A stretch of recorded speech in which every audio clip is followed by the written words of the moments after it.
Africanus. Look, when I was born when Zimbabwe was not called Zimbabwe. Zimbabwe was called Rhodesia, named after Cecil John Rhodes, who came and colonized that, conquered that area on behalf of the monarchy. So, during my time, my grandfather was a very well-off man, but then in the late 60s, he was forcibly moved from his farm, from the ancestral lands that they've been living in for maybe hundreds of years. They were forcibly moved in, and that land was taken from them and given to a British man who, as a thank you gesture for having fought in the Second World War.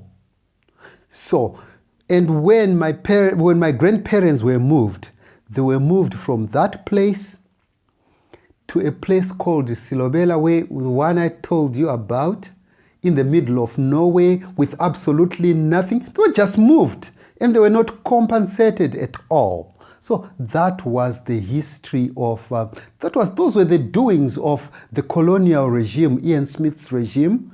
They just didn't compensate. They just moved people willy-nilly, resettled them, and that was it. And I remember when I was a little boy, when we moved into these areas where my grandparents had just been moved onto with nothing and so on. There were even wild animals there.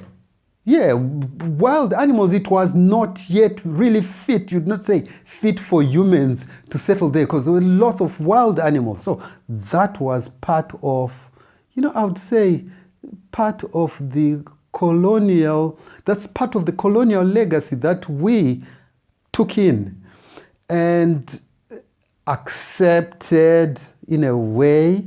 But of course, there were liberation wars that took place to try and reverse some of these problems that were created by colonialism.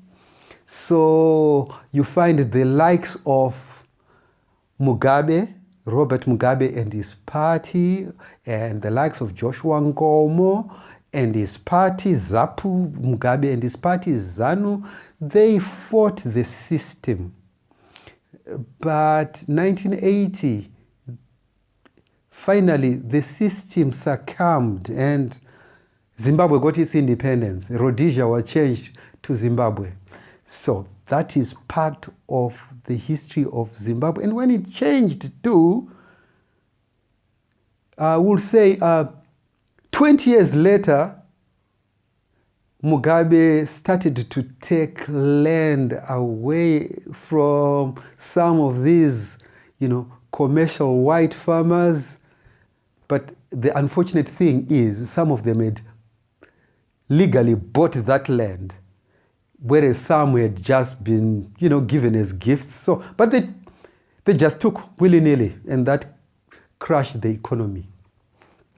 But hopefully, we hope in years to come, the economy will bounce back, because Zimbabwe used to be the bread basket of Africa. Africanus.